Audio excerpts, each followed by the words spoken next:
So, treaty capital ships. Now, this is an interesting one for me to get into because, honestly, in terms of true treaty ships, there are few. There are very few, because most are built towards the end of the treaty era, where they're at various points of ignoring the treaties. Good example is the King George V, which go up in standard displacement very quickly. Almost as if someone had plans for what they'd add in if they could. I'm not sure. No one like Admiral Henderson would have created such a system that they had plans for what they'd add in should they be ignoring the treaty system. And it's rather similar with the American construction, and with other navies just completely ignored the treaties. But it's still worth looking at the capital ships in the treaty era. It's still worth looking them together because there are some interesting factors going on. Also, please note that if I don't do an in-depth on any particular class, that's because they're probably in the key ships or going to be in the key ship series going on. So I can spend more time talking about the overview and the wider discussion instead of getting into nitty-gritty of an individual class. I will also add this, and this before I get into this too much. The first thing whenever examining a treaty system you have to do is get away from the idea of winning or losing treaties. Okay? It is perfectly feasible for all sides in a treaty to be losers. It's also perfectly feasible for all sides in a treaty to be winners. That was the theme of the Equitable Treaty series I did on this channel. I think it was last year at some point. Looking through the various naval treaties and exactly how you could have made them equitable. Now, an equitable treaty is defined as a treaty where all sides come in, get enough of what they want to feel they've won. An equitable treaty tends to be easier to enforce as every nation feels there's enough positives for it to enforce it that they don't care as much about the negatives, and so they actually stick to it. This is another reason why you never want to design a treaty system where there are overt winners and losers, because you have basically made it a scenario where the losers have no incentive to keep to the treaty system. So, it's lovely to shout and scream, "Oh, we won!" But that very act of doing that, if the others aren't shouting "we won," can actually mean that you have undermined your entire reasons for being in the treaty system in the first place. And I'd love to say that isn't what happened, but we all know the story of the naval treaties. But even if you think you've won, you might not have won, because you have to consider, what are your strategic goals going into a treaty? What are your tactical goals going into a treaty? What's the overall objective you want the treaty to build into as part of your strategic system, your strategic thinking, versus what points do you win, what points do you lose? What are your primary goals? Now, this is one of the reasons why a couple of weeks ago I did a whole video, a couple of videos actually, about the delegations, the signatory delegates of the various nations, and their importance in the delegations, and their importance for Japan or, and Britain or America, whoever they were signing on behalf of. Well, there is a factor going on here. There are factors in these treaties, and there are factors which are then represented in these ships. You can argue, very convincingly, that certain nations are far better at getting what they want from the treaties than others. You can argue that certain nations do better, some do worse.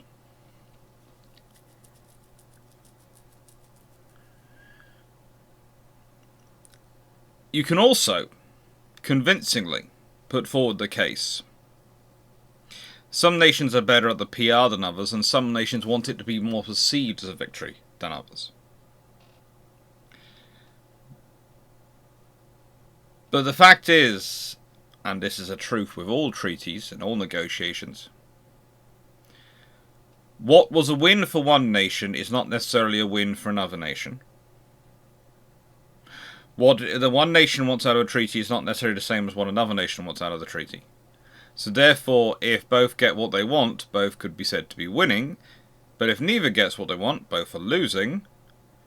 But there's also the factor that both could get what they want, but what they wanted might not actually fulfill the strategic aims they wanted and thought they would fulfill. So in the real terms, they actually lose. In fact, it's far easier to lose at the treaty game. And we're calling it a game because, frankly, what other phrase you want to do? Is it treaty war? It's a load of words and discussions. Is it a treaty debate and argument? Well, not really, because it's not about persuading different people. It's about ironing out and creating a document. You're not trying to explain to a wider base. You're trying to discuss between each other, two people. There is no real phraseology that really describes it and the complexity and layers going on within it that we have. Game is the nearest phraseology we have that sort of encapsulates it, because if you think about it, sports matches can also be called games. And if we consider UK rugby matches, let's be honest, wherever you are, you might have variations on different versions of that. Ice hockey is another personal favourite of mine. There is a lot of complex stuff going on there. Yes, you see what you see on the happening on the pitch, on the rink, is a few minutes of action. You don't see the hours of preparation, training, thought process, research, analysis that's gone into preparing each side for it.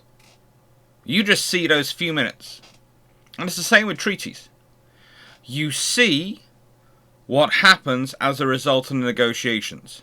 That is far easier to discern than all the stuff which goes into making those negotiations happen. It's like, famously again with the treaty system, famously in the Washington Treaty, in the case of the Washington Treaty, the Americans bugged everyone's rooms. But there is an interesting result when you look at that. The Americans bugged everyone's rooms and were trying to listen in on them. But the British Empire group, because the British were pushed together in a group, hadn't had the same rooms. So they had to go and find a neutral ground for them all to get together to talk about. Which meant there's a whole razzmatazz of discussions going on in terms of the British section, which the Americans can't hear of because the Americans didn't realise their own diplomatic win of forcing them to be included as one meant suddenly they wanted their own individual spaces to go and discuss their bits off, but they couldn't hear the group discussions when they were all getting together.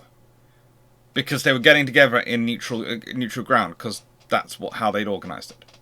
In another set of hotel rooms, which another delegate had managed to find. And the Americans were sort of going, well should we put in bugs to listen to those rooms? Should we not? All sorts of fun things. They seem to have not done so, because they seem to have placed a lot of credence in doing things before everyone arrives, so there could be no chance of it being seen. The moment you start altering things when people are there, they'll notice the differences. And for the Americans, if they'd been discovered to be bugging the conference, that would have caused it to immediately collapse. And remember, they wanted some things out of this conference.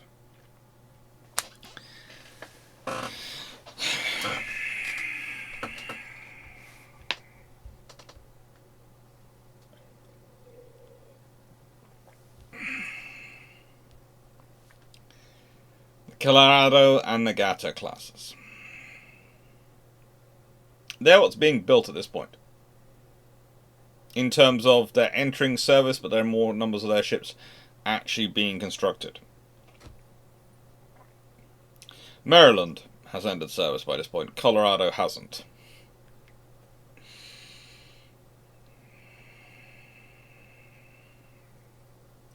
You could argue the Tossers are batch 2 of the Nagatos.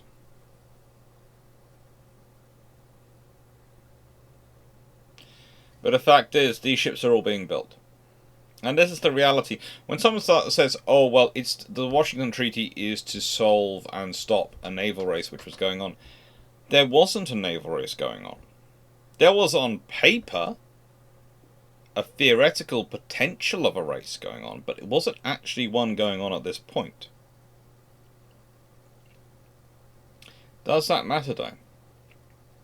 Is the potential enough with a view to what caused World War One? Is surely that's enough justification. That's if you believe that the sole cause of World War One was the naval race. If you really believe the sole cause of World War One was the Anglo-German naval race, you have issues. And you also have a limited reading of history. And I don't mean that in a rude way, I just mean in that you've read the books which literally just want to talk about the naval race, and don't want to talk about the wider issues between France and Germany, Russia and Austria, all the different alliances and complications going on. You could argue that without the Anglo-German naval race it being a quantitative race, if it had been a qualitative race like that had been going on between the Americans and the Brits and the Italians and the French and the Austrians, and, well, let's be honest, the French weren't really part of that one. And, the fact that there's a sort of 4-part qualitative race going on in terms of quality of ships being produced between Britain, America, Japan, and Italy, each trying to produce the next generation of super dreadnought. There's no heat in that race. So, yeah, there's a quantitative race, in terms of between Britain and Germany, but why is that? Is that because of the Anglo-German naval race, or is the Anglo-German naval race a symptom of the issues going on between Germany and Britain?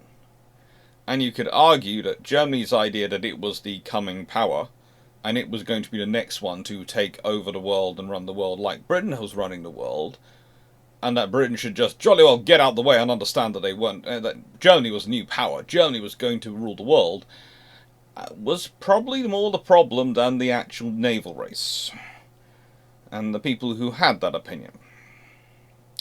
Now, those are the ships previously that you're looking at that the treaty's designed around.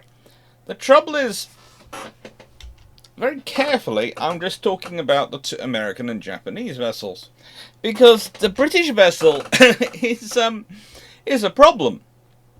The British ship is 41,200 tons at standard, and honestly, it's representative almost of the generation that are coming, in size at least. You could argue that in many ways Hood skips a generation. The British weren't building as many weren't building during World War One because they were concentrating their yards on maintaining and growing the ship, maintaining, repairing, and keeping the fleet they had in service. So they built a few ships, but not that many. Others were still building, of course, because they were at peace. And then suddenly the British start the Admirals. And yes, only Hood gets completed before they decide, hang on, no, we've learnt so much from this war, we're going to cut our losses, cut this, how do I put this politely, sunk cost fallacy, and start anew.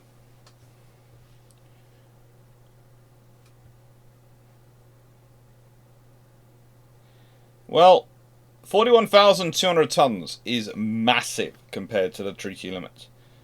She's 6,200 tons over the treaty. She is, let's be honest, she is 7,000 rough, let's see, 7,006, hang on, yeah, about 8,200 minus 600 tons, yeah, so about 7,600 tons, roughly. Oh. 7,400 tons, actually. 7,400 tons. Sorry, I'm not sure why I was doing 600 rather than 800. I was getting my Clarke and Nagata class confused there. Always good to do it in a video. 7,400 tons heavier than the Nagata class. 8,600 tons heavier than the Clarke class. Now, you're going to go, well, she's not a battleship. No, she's not. She's a battlecruiser. Which means she's an even bigger problem in many regards. Because if you're fighting Jutland again, and if you're talking about refighting Jutland again, then these are the ships you want. But if you're talking about a war which is going to be an area of maneuver war around the whole world, where you cannot do like Britain is doing, and Britain did to Germany in World War I, and basically cut it off from the rest of the world and make it mean it has to come to you to get anywhere, you have a problem. You have a massive problem. And here is the first point at which people start to go, well, you know, winning and losing in the treaty scenario. They go, yes, but America gets to be equal to the British, and therefore that's a win. They've acknowledged their parasitis. Yes, and that's true. That is important for the Americans to make that public claim. And theoretically, both are supposed to be limited to 525,000 tons of battleships. Trouble is, the British are allowed 580,450 tons of capital ships, which drops to 558,950 tons on the entry into service of Nelson and Rodney, which had not been designed and built yet. And the USN was allowed 500,650 tons, which would rise to 525,850 tons after the two Colorados entered service. So the USN is roughly to 525,000 tons. Yeah, let's be honest, it's closer to 526, but it's near enough. Makes no difference when you're talking 500,000 tons. But the British, well, they've managed to get 33,100 tons more battleship from the Washington Treaty. Now that's not a lot, but if you consider the limit is supposed to be 35,000 tons a battleship, and if you think about the fact that Nelson class are 33,800 tons, that's pretty much a Nelson class battleship.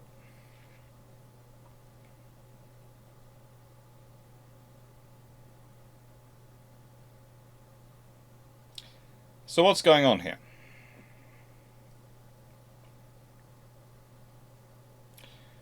What does this tell us about the true aims of the treaty when we're talking about this scenario turning out like this?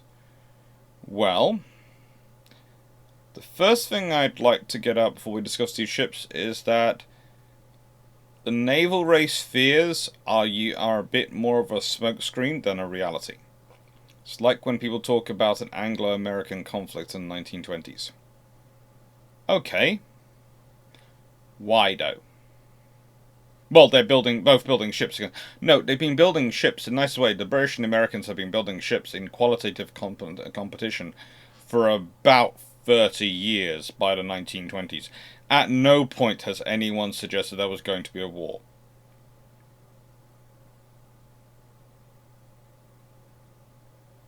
Now, again, people sometimes go, well, after World War I, could Britain really afford it? Britain could afford it.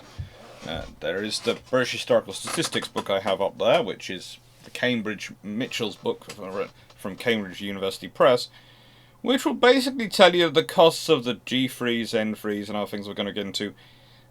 Whilst not the level of a rounding error for the British government's budget in the 1920s and 30s, would not represent a significant outlay of extra funds.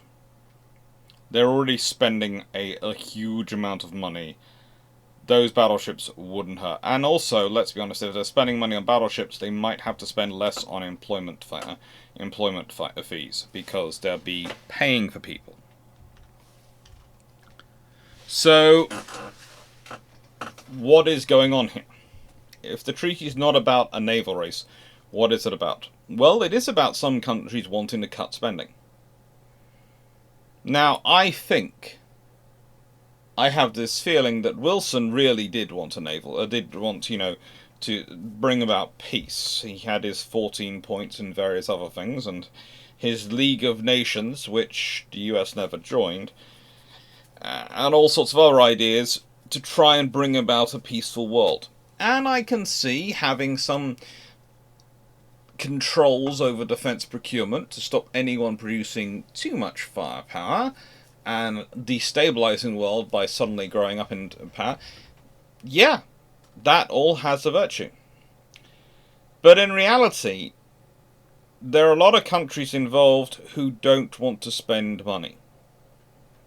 I would argue the French don't want to spend money. There was a really interesting comment on a video recently, which was going, the French, they're spending them, and they've got all their population, they've lost so much population in World War I, they've got to rebuild northern France, they've got to demine, they don't have the time for naval spending, etc. And that's actually my actual response to that comment was, that's actually smarter than the French government was at the time. I can see exactly where you're coming from. But the French governments change over so often, they don't have that level of strategic thinking. They really don't. But leaving that to one side. France has a lot of commitments on. So you can understand them. There's a good reason for them to not want to get into a naval race with the Italians. For the Italians, though, the Francisco Caracolas are quite affordable. The Japanese, well, honestly, they could bankrupt themselves quite easily with their plans, and their governments do notice. Governments are not stupid. They need to do a massive infrastructure investment and a massive construction effort. So, realistically, what are they looking for? They're looking for security. If they can limit it so that the Americans aren't building their massive plans, because remember, the US Navy has massive plans. I think the US Navy's plan is roughly 32 capital ships at various points, which is one of the reasons why the Japanese are talking about an 8-8. There's all sorts of different numbers going around. The Japanese are really worried about the Americans' construction and trying to keep up with it. What about the British, though?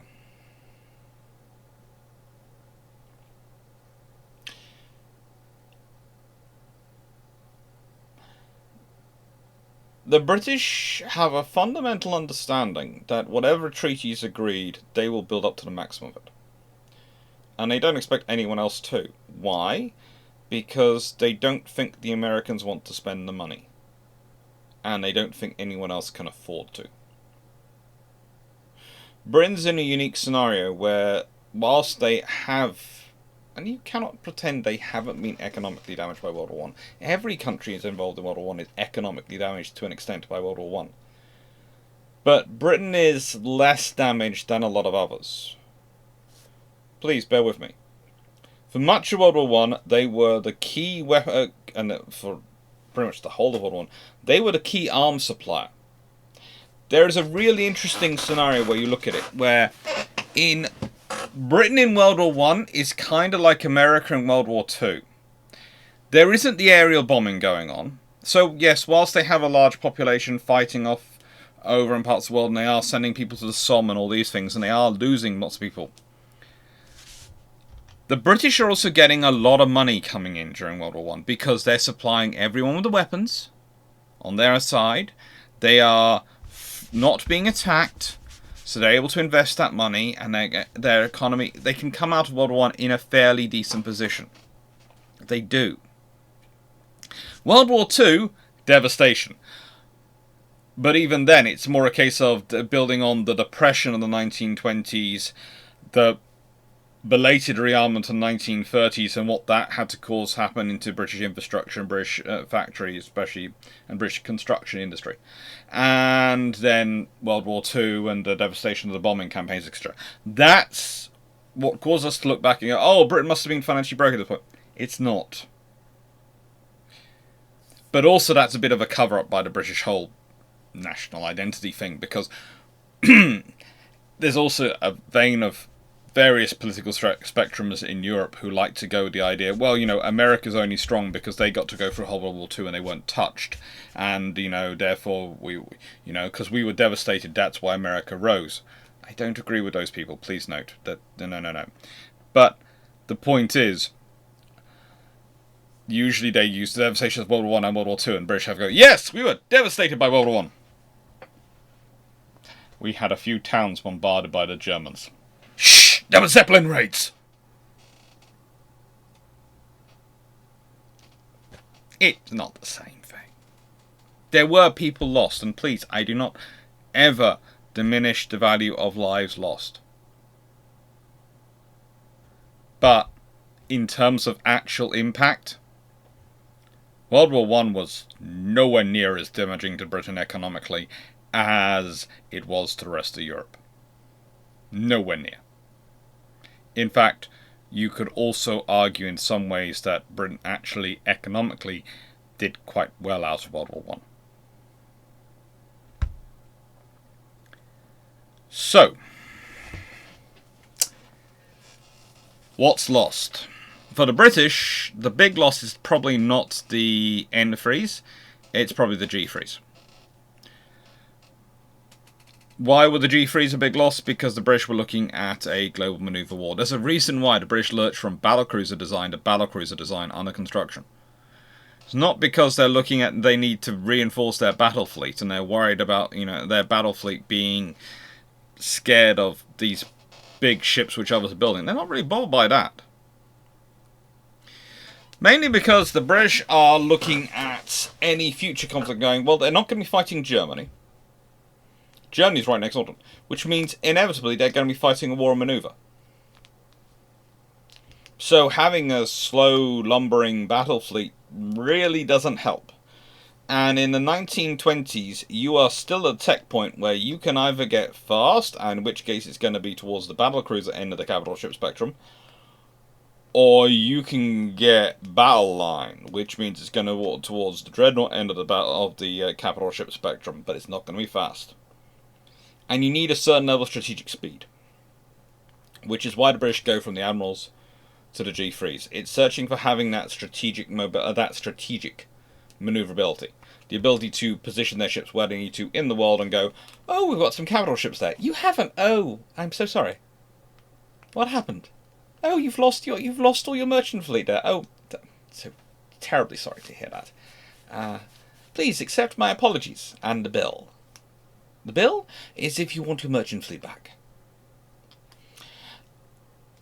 For France, as I said, they're not really building anything. Honestly, they're not. The Lions are probably the big loss, but they're on paper.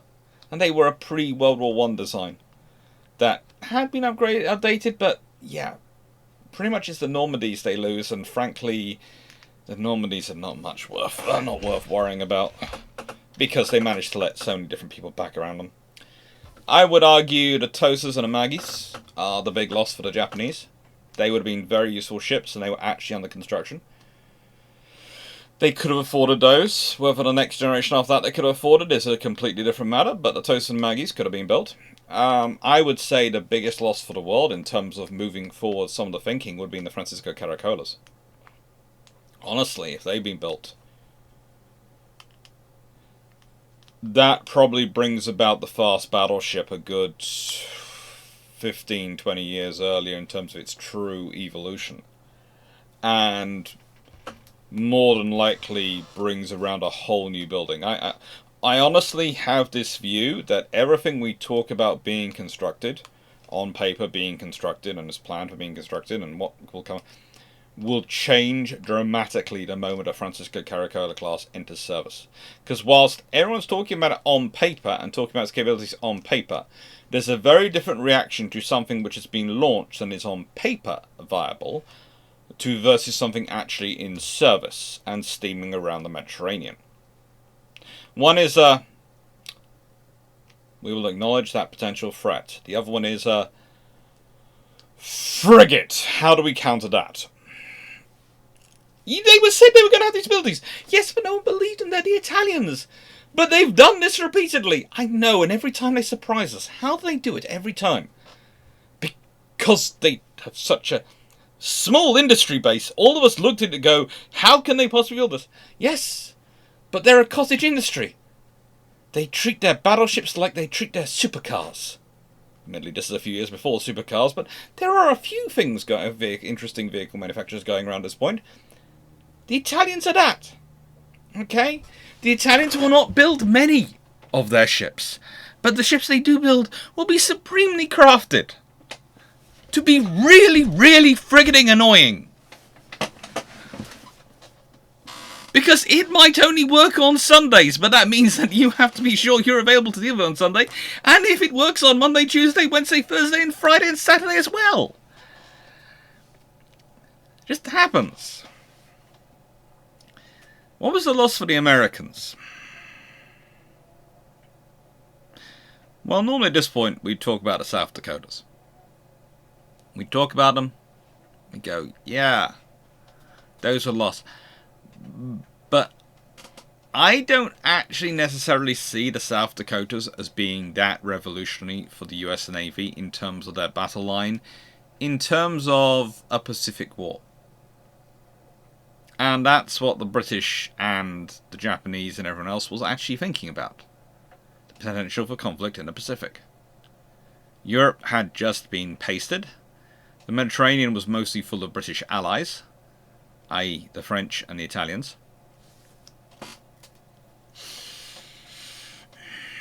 And if the British really wanted to stop the Italians being a threat, they would just cut off their supply to spare parts for their turbines. Or just be slow at delivering them.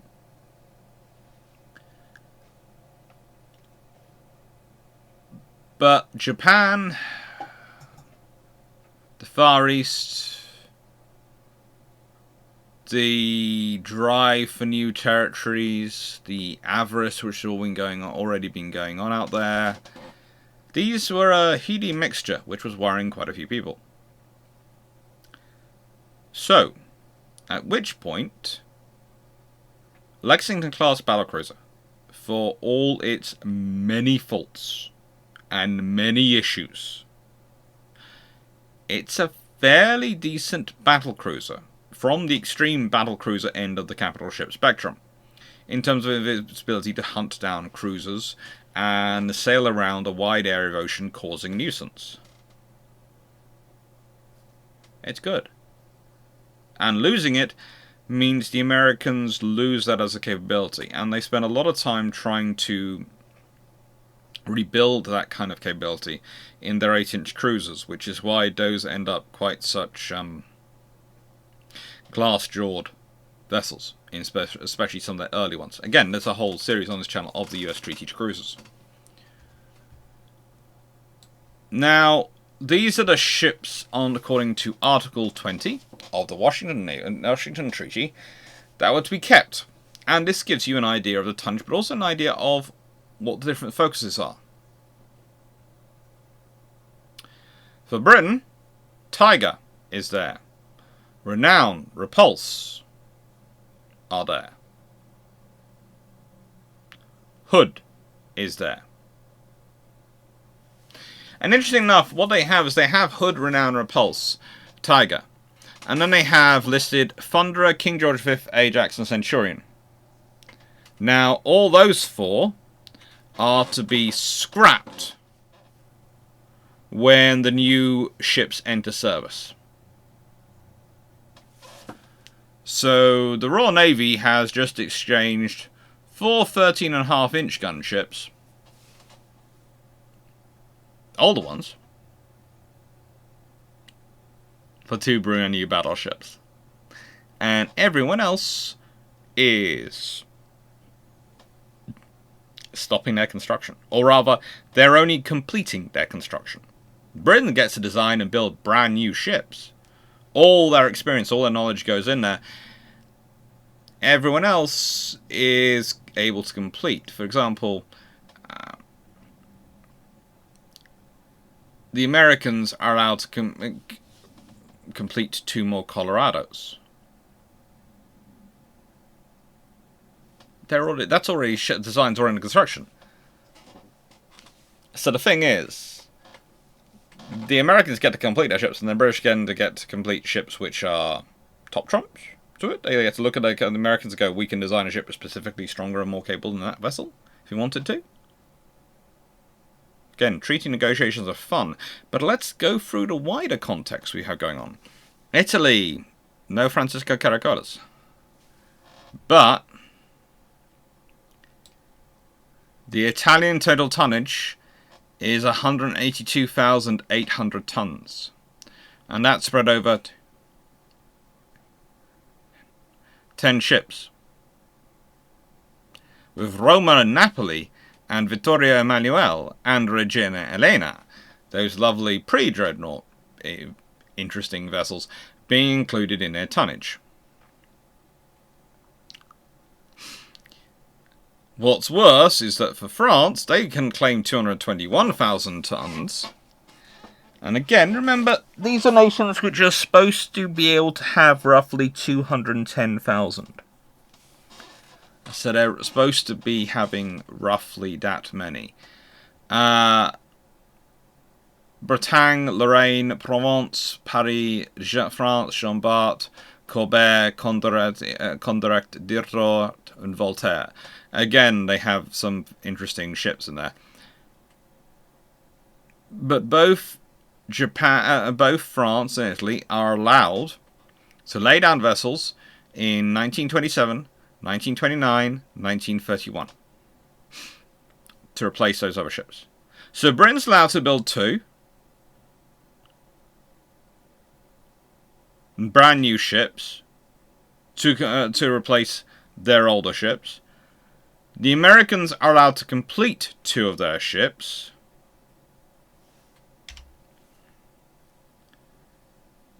And Japan, they've got 300,000 tons, and they have to go with what they have.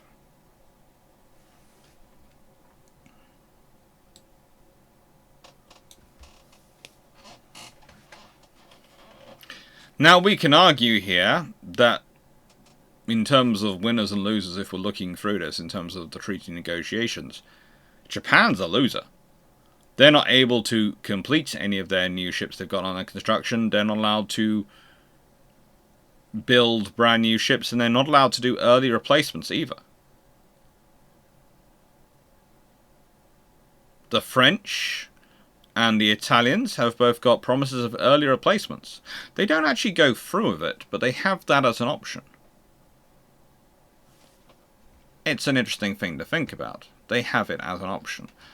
Honestly, the earliest that gets constructed of them all is the Dunkirks. In terms of, they're in the 1931 and 1934 programs. So you could argue that the French do actually deliver on one of theirs, but the Italians don't. So, again, there's the thing of, you've got this as your strategic victory. You have won the right to build new ships. But you don't use it. Or do use it. If you use it, you get a ship which you have to build to treaty limitations. If you don't use it, and you wait for longer, you might be free of the treaty, or you might be prepared to ignore the treaty, or you can upgrade your infrastructure more. Is it a win or a loss to actually build the ship?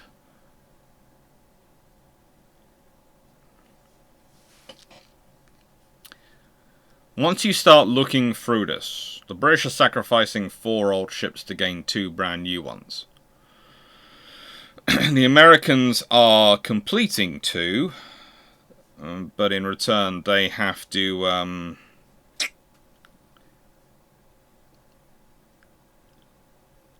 lose 2, and Japan gets nothing.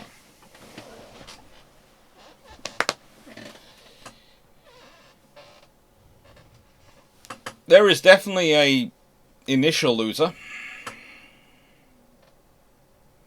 but you can argue pretty much all of them lose in some ways. For Britain and America, both needed that ongoing program, and Japan needed the ongoing program in order to keep their infrastructure alive. They all needed an ongoing program of at least one ship every 2 years, which is, if you look at the program again, 1927, 1929, 1931. At least one ship every 2 years. That's enough throughput to keep the infrastructure going if you're prepared to pay a premium. Enough. Ideally, for Britain to keep their larger level of infrastructure going, 2 ships a year. So every 2 years. Same with the Americans. This is why when I was designing the Equitable Treaty, I talked about having such a ship replacement program and having allowances of construction allowances. Because it allows you to keep your infrastructure going in a way that allows you to spend the necessary money without, how do I put this politely, overstraining either your economy or your infrastructure and costing you too much for a premium.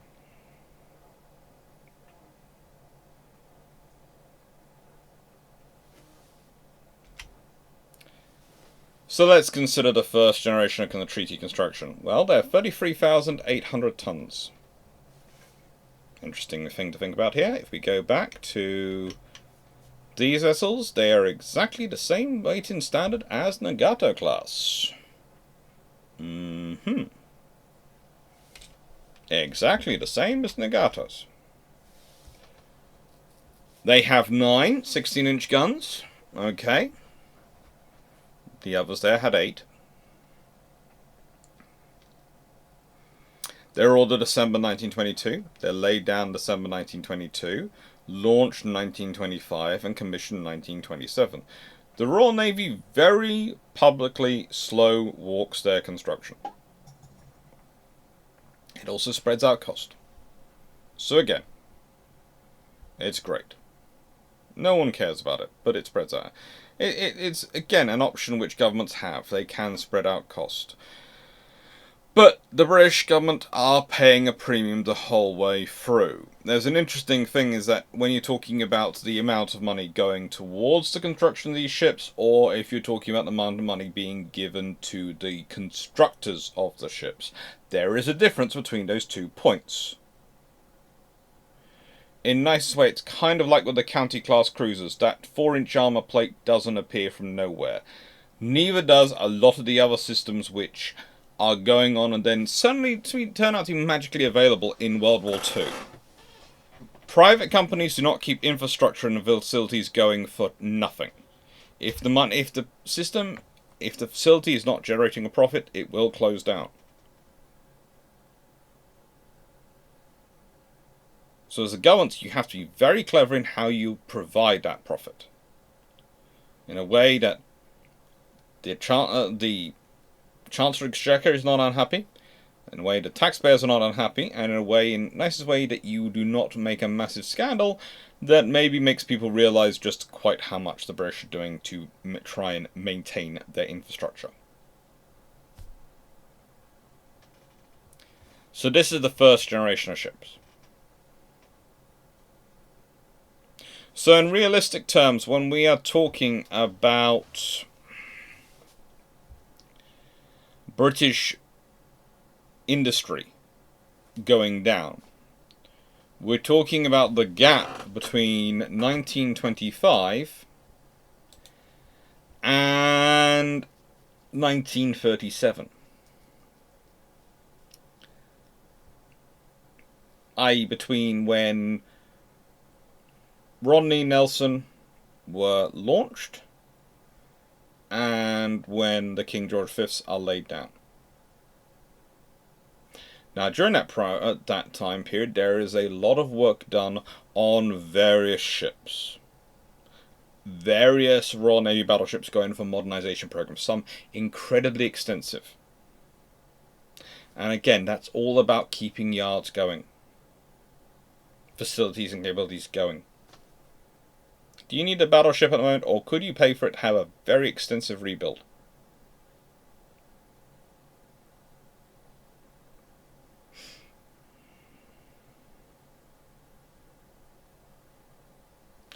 The interesting thing about these ships, of course, always to me, is the ships which aren't completed instead of them.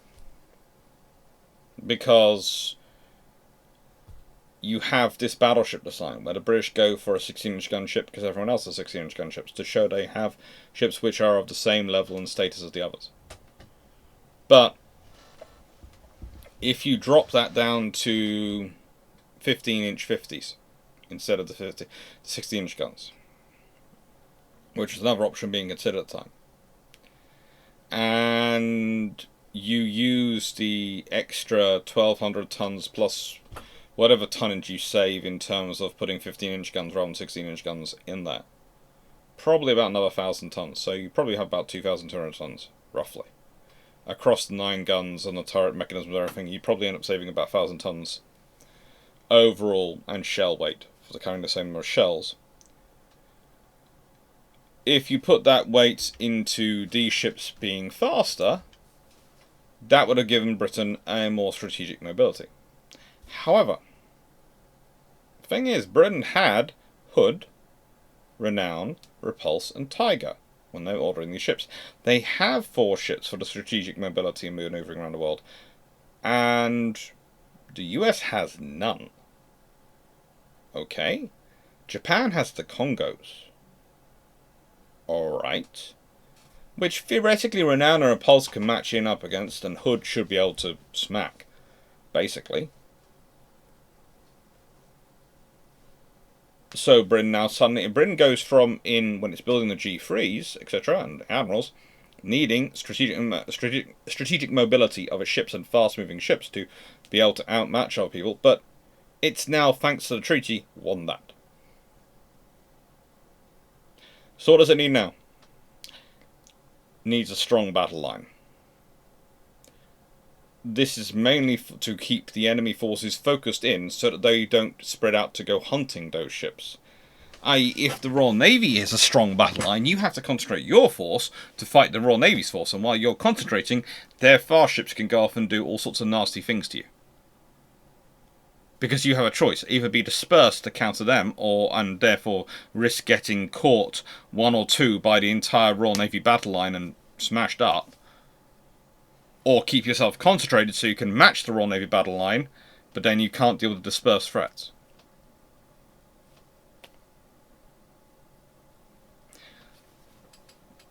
Wars, there's this old saying, wars are not won by forcing your opponent to make decisions. Wars are forcing your opponent to face conundrums, where either option is equally bad. If you're not dispersed, you can't defend your trade, your commerce, your economy crashes. If you're not concentrated, your fleet can get wiped out in detail by every small amount of group just being picked off. You cannot win. Marine Nationale go next. They had Dunkirk and Strasbourg. These ships are built, let's be honest, 26,500 tons. This shows, again, what's happened to the French industry, but also, I would argue, this shows some evolution of thinking. They've looked at what the Royal Navy have done in terms of the all-forward arrangement. They've looked at that efficient ship design. And they've gone, oh, we like that. We can use that for our yards. And more importantly, what do they need ships to do? They need ships for their global presence. The French problem at this point, as we discussed, the big problem in the treaty system is they accept parity with the Italians, which for them is a massive problem. Because if they have parity with the Italians, they can either have parity with the Italians in the Mediterranean, and therefore not be able to defend their empire around the world, or they can defend their empire and not have power to the Italians. And what they're trying to think about at this point is, well, hang on, maybe we can get away with building a 26,500 ton ship and build a lot of them. Will that allow us to do both?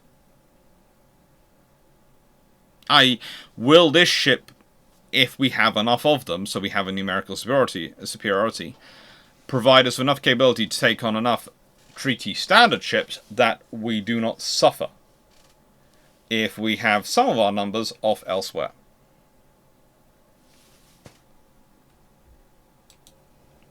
Now, again, I've been talking about sort of the various tonnage limitations, etc., what they were supposed to have. France and Italy were supposed to have 175,000 tons. They weren't even really supposed to have 6 35,000 ton ships. Because if you think about it, 6 35,000 tons would be 210,000. So, they're supposed to have, what, 5? Now, if you can build a ship for 26,500 tons, you can get more than 5. You're probably talking about 6. Because let's be honest, that's 120 plus 36, 156, 159,000 tons worth of battleship, and that leaves you with what, a spare 21,000 tons, which you can maybe spread around the ships, or I suppose you could try and create a 21,000 ton battleship.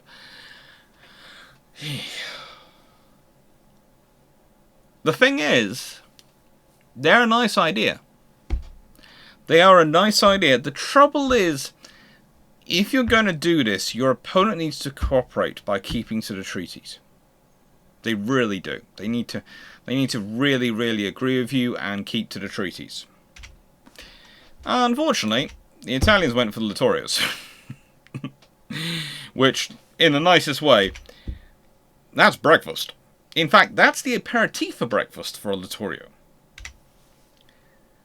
It has 8 13-inch versus 9 15-inch guns.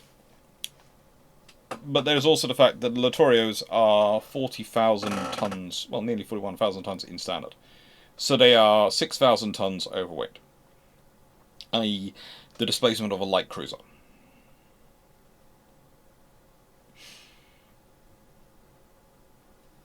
And the Italians built theirs late. They start in 1934.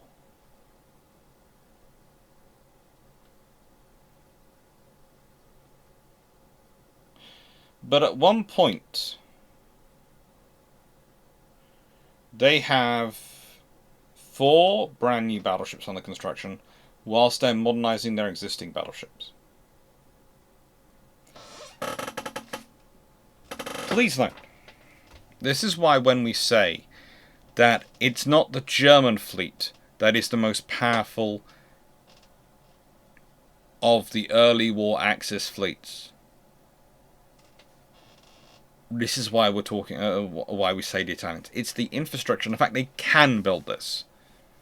The fact that for the Italians, a standard deployment is a pair of battleships. It's rare when it's a single one. And usually they have an entire group sailing around. Prior to Taranto, they usually have 6 or so wandering around together going, hello. That's frigging scary. As capable and as large as the Royal Navy was, if both the Italians and the Germans had been able to regularly put together 6 battleship task forces at the beginning of World War II, the Royal Navy would have been swamped. They would have been forced into the defensive in at least, probably in both theatres.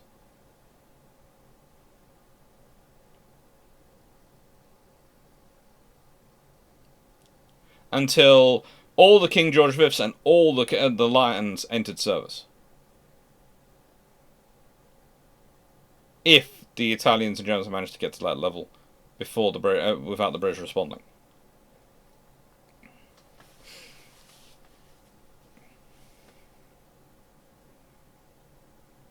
These are capable ships.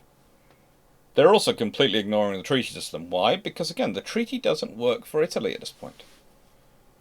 You could argue the treaty worked for Italy more than any other nation in the world. In fact, you could argue the nation which won the most in the treaty system is Italy.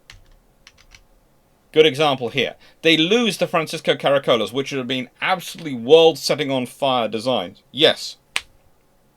But they get the right to early replacement, and they get France limited to being their equal. Which means they've forced a permanent conundrum on France, where they can either defend their empire or they can defend the Mediterranean. For Italy, they win the treaty. They win it. And they win it hard. And then they still cheat. Dramatically. Because guess what? Dictatorships don't tend to make for reliable bedfellows in treaties. They really don't. In fact, relying on a dictatorship is often a good reason to question your own sanity.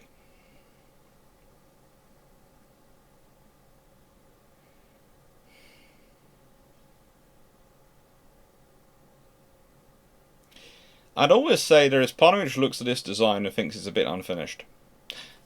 Please, before you start being upset with me, I love them. They are my favourite of all the capital ships produced by any of the Axis powers. If you had to stick me in any single one, Yamato, Bismarck, Littorios, I would always pick the Littorios. Every single time. Okay? Please note that.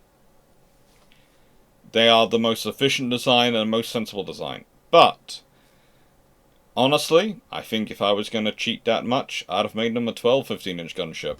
And lied completely. Because I just think, as they're designed, they look a bit unfinished. Let's be honest, especially with that turret being raised up like it is. Yes, there are good, legitimate reasons for doing so, and I understand all of them, and I understand all the design choices they made. I've gone through it. There is a lot of logic with it, but it still looks a bit unfinished. And I also think with 12 15-inch guns, there would be no one in any scenario going, yeah, there were equivalent ships produced by the other powers. Really? In the Axis? Really? 12 15-inch guns. I also think that if the vessel had come into service with 12 15-inch guns, there is, considering it's ordered in October 1934 and launched in August 1937, I have this distinct feeling that there is absolutely no way the Vickers 14-inch salesman would have actually managed to make it through the door. I have a feeling people would have been holding him out before he got anywhere near Chatfield's office. The Royal Navy. Okay. So, why was the Royal Navy trying to get a new, tougher treaty through? Well, one reason is probably they were actually focusing on having enough ships. So if everyone's building smaller ships, then the total tonnage treaty allowance of the British allows them to have even more of an advantage than everyone else. I.e., the Royal Navy is still allowed 525,000 tons, but everyone's only allowed to build 125,000 ton ships, then the Royal Navy would have 21 ships. Japan would have 12. You could possibly say, we'll give you 325,000 tons. You can have 13. France and Italy would each have 7. But if you think about that, Italy and Japan together, even if Japan has 13, would still have less ships than the British do.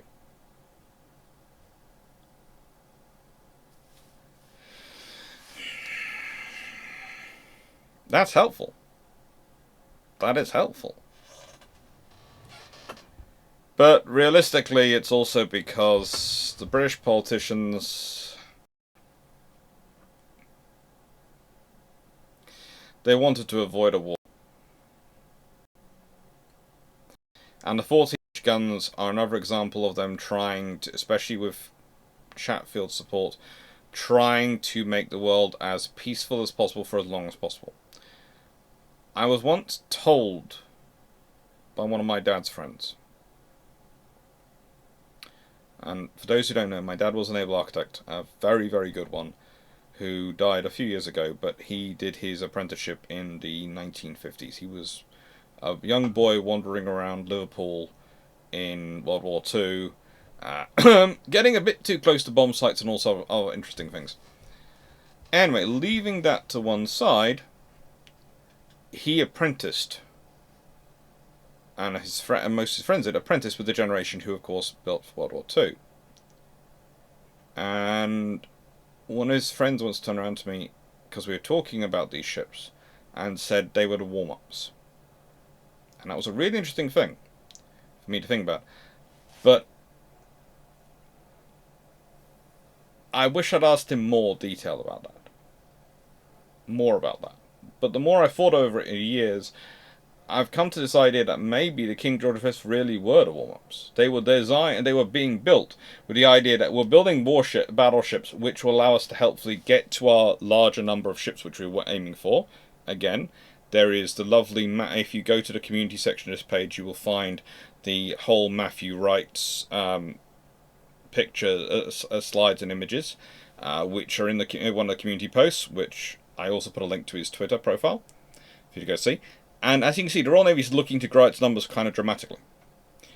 These ships allow them to cycle up industry, cycle up yards, cycle up everything, and they put in 14-inch guns, which means people aren't going to take much of a worry about it. But the fact is, the British literally order 3 battleships and go zzz.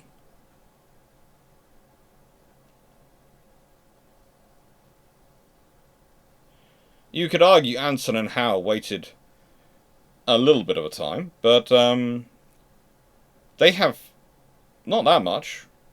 There's June, July, May, and January. They order 5 battleships in 1 year. They order 3 battleships straight off, and then they add on another 2 later in the year. Well, yeah, sort of. Strange enough, the way it works out is that Duke of York is ordered in May, and then the other 2 are ordered in June and July, but Duke of York was part of the first batch, and Anson and Howe was the next batch. Ordered in the same year. And then they build 5. And they are launched fairly quickly. You could argue there are various things thanks to a certain event taking place in September 1939, and some bright spark First Sea Lord, First Lord of the Admiralty, I should remember get the one correctly, coming back in, who's got experience from World War I, going, let's pause capital ship and carrier construction. What we need to do is concentrate on building escorts. And taking 2 months to realise, oh, frigate, you were already building escorts. Lots of them. Oh. Frigate. We should unpause construction then on the capital ship, shouldn't we? And carriers. Yes, which is what we do. And that takes... Believe it or not, it takes a lot longer to unpause construction than it takes to pause construction. You can pause construction fairly quickly. Unpausing it takes a few months. It's brilliant fun. Anyway, leaving that to one side. That's 5. If we go back through these, we've got 2 under construction at a time. We've got 1 under construction at a time. We had 2 under construction at a time. The British who have managed to have that construction are able to turn around and order 5 from pretty much a cold start after a decade of not building anything. And those 5 get built. And then they're starting on the next generation, the Lions, and they're also starting on Vanguard. The Royal Navy builds 6 battleships. And builds and completes 6 battleships in the sort of World War II era. If you consider after World War I, and period after World War I, the Royal Navy builds Nelson, Rodney, the 5 King George V's, and Vanguard. So they built 8 ships.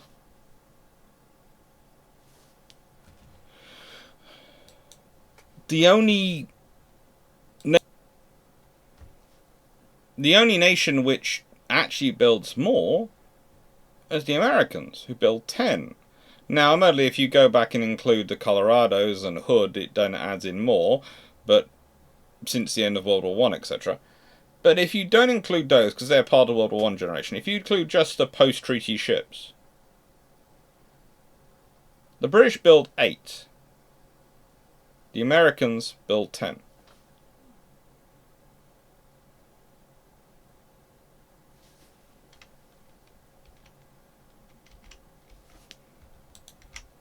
The other nations, they build 1, 2, 3, 4 maximum. That's the difference of scale of infrastructure you're dealing with between the largest nations and the smallest in the treaty system. What is interesting with the North Carolinas is the sheer amount of design work the Americans go through. Personally, myself, I would love to have seen this in the service. I would love to have seen the American version of Nelson Rodney in the service, because I just think it would have been so cute and so capable. And I also would like to see what would have happened to various people in Japan when looking at it, because, you know, they're going with a very conventional design for the Yamatos. It would just been so interesting. This design, for me, is a good example of why engineers should not be trusted with nice things. It's an engineeringly very smart solution. It's also a battle carrier by another means. It's a solution to a problem you should not be having in the first place unless you have seriously things have gone wrong. And there is the ship at the top. And I love that design. I do. I really do find it an interesting design, because it's able to do 22 knots. And is armed with 4 triple turrets.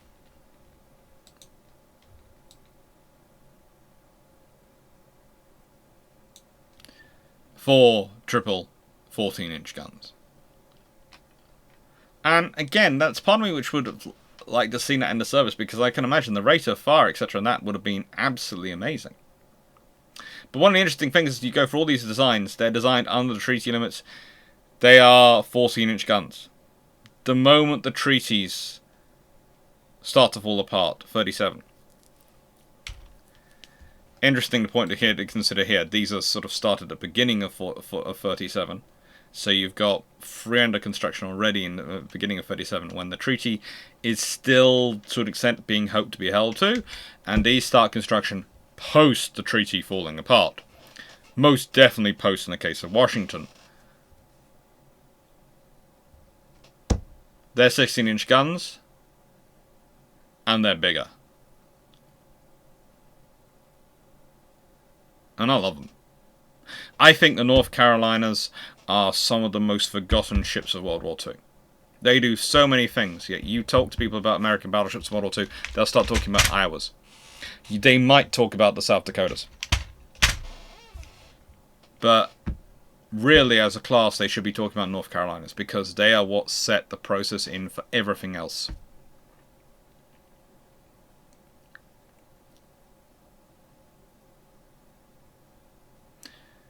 It also, their story is an interesting point of how Cordell, Hull, and various other people were trying to get the 14-inch gun through.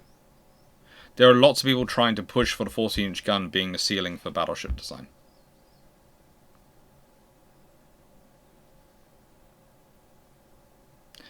One of the interesting points that comes up in the whole debate is that Japan said they would only accept 14-inch guns as being a limitation for everyone, is if Japan was limited to the same number of battleships as America and Britain.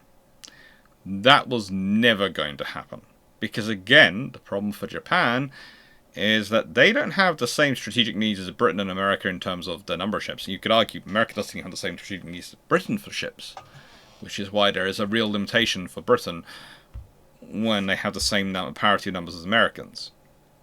Their advantages were always based on the fact that the Americans were at least going to be divided in between 2 fleets, and the Americans, they'd have to watch the Japanese, who were far more likely to cause trouble than the British were, and secondly, that the British were always banking on Congress not investing the money in the Navy.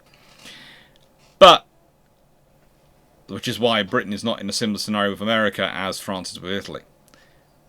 But there's no scenario where either of those powers are going to accept parity with Japan, because Japan does not have the same issues. And realistically, Japan is also talking absolute twaddle. Because Japan is already doing the groundwork to build these ships.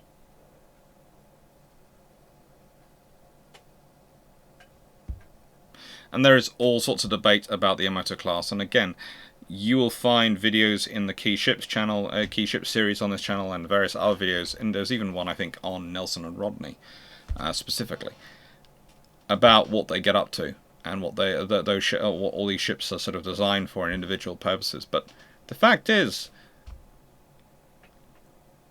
Japan is building these. Ships to try and offset their own infrastructure limitations, their own industrial limitations, and doing so actually wrecks their industry.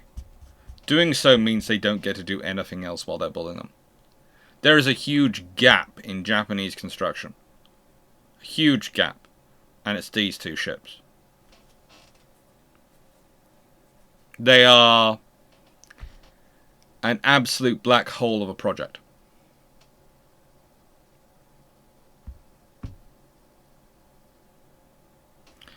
And the reason they're a black hole project is because of what's happened to Japan. Because again, we go back to this treaty system. The Japanese have no right for early new construction, which would probably have been sensible, because again, it would have focused them on building new ships within the treaty system, rather than doing what they did, which is break the treaty system and then go and build those. And they don't even get to complete ships, so they don't get to complete the Tosas or the Amagis. Imagine if it had been said, well, that's fine. You've got Nagatos. You get to replace the Fusos with the Tosas, and you can replace the Congos with two Amagis or something like that. You can replace Yamashiro, Fuso, Kirishima, Haruna, Hiei, and Kongo with two Tosas and 2 or 3 Amagis. Let's go for 3 Amagis. Let's be kind to them. So you get 5 new ships to replace your older ships, which are not that old. Might have given them something, but no, they got nothing.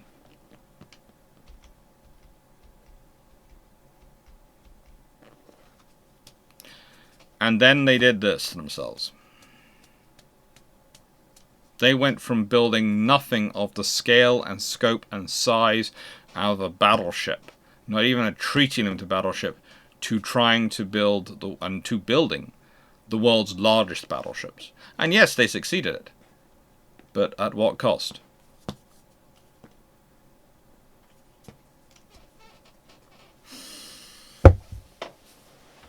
The capital ships that are built in the treaty era tell us a lot about the nations and what their priorities were. When a government really wants to, they will always find the money for the project they want to do. They always do. If you look in the history of it, if a government really wants to do something, they can always find the money somewhere for doing it.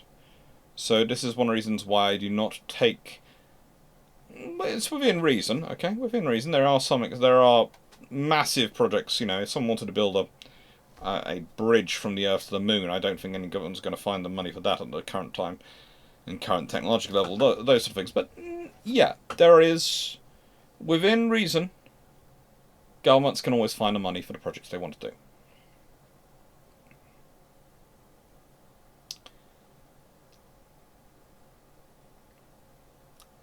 So, what does the treaty system come out of? And what is it? And what does it tell us, really? Well, the ships built tell us what those nations' priorities were. The treaty system itself comes out of the horror of World War One. It comes out of a desire to try, and I would argue, regulate away competition. And that's where many of its problems come from. Because it tries to regulate away not just quantitative competition, but qualitative competition, by not allowing construction. Which means that instead of people having a slow build-up of new systems, as you normally get, it was all this energy was saved up until the treaty system broke, and then it all burst into the world.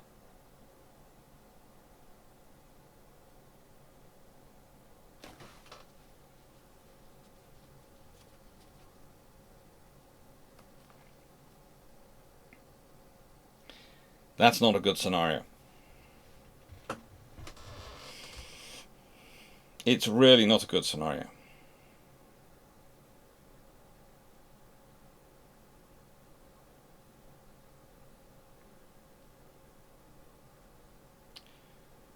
You need a release. Human beings are competitive. Nations are competitive. Cultures are competitive. How you have that competition affects things. Having things like the Olympics, the Football World Cup, all those things, and participating in it, that is a healthy level of competition which allows for the release of passions and egos in a far more constructive scenario. And you can go, well, if we have that, why do we need a military competition? Because countries need to feel strong in order to feel secure. They don't need to feel to be the strongest, but they need to feel strong. And when I say countries, I mean the people as well as the government and all the other sort of parts that go into making a country. A country which feels weak will be afraid, and things which are afraid and cornered do not act rationally and do not act in a sensible way. Case in point. So you needed to design a treaty system which enabled them to feel strong. But the trouble is, too many people wanted to win the treaties. And I would argue some nations actually did.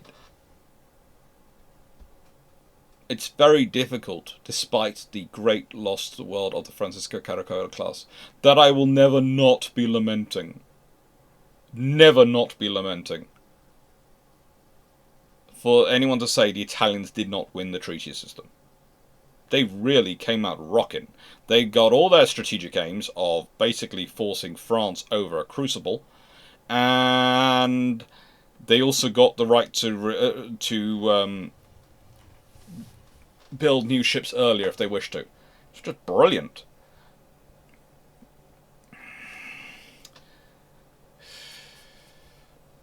But honestly, and this is the really interesting thing, because considering how long the treaty system actually held up for the rest of the nations, none of them wins. The American strategic goal was peace. They got a bloody war. Very bloody war. The British strategic goal was security of their empire and preserving their dominance.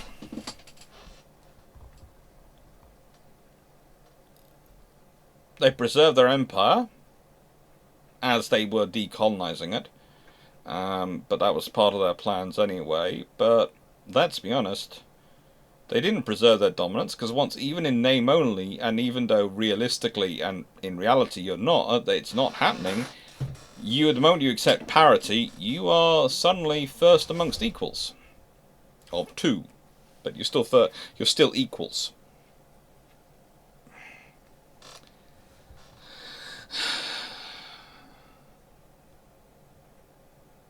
France and Japan.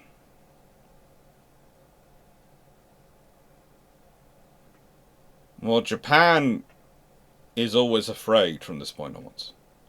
Japan has been afraid for many years, but they'd started to feel strong. The Anglo-Japanese Naval Alliance, the various systems post-Tsushima, all those things, all those had been a factor in making Japan feel strong.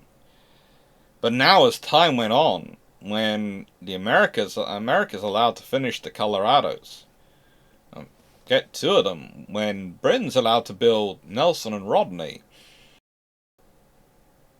and then France allowed to build the Dunkirks, why is Japan allowed nothing? Why? They start to feel afraid. They feel scared. Remember, when they saw the Spanish-American War,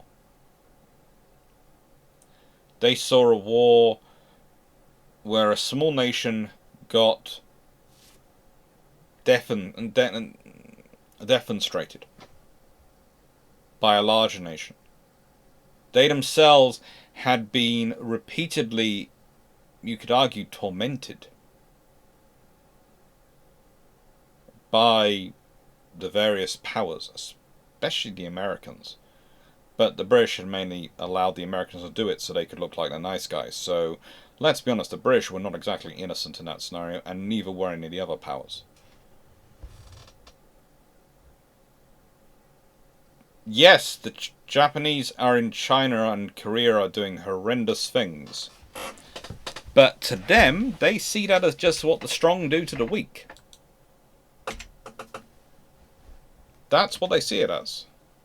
What the strong do to the weak. And we've got lots of videos coming up, but this video is already massively longer than it was supposed to be. And this is my 6th recording of it. Hope you enjoyed. I'm going to add a question here. And this is going to be quite a simple question. Let's say, in ratio, and keeping the same ratios, everything else the same, but the system is devised by which you can build new ships. So let's say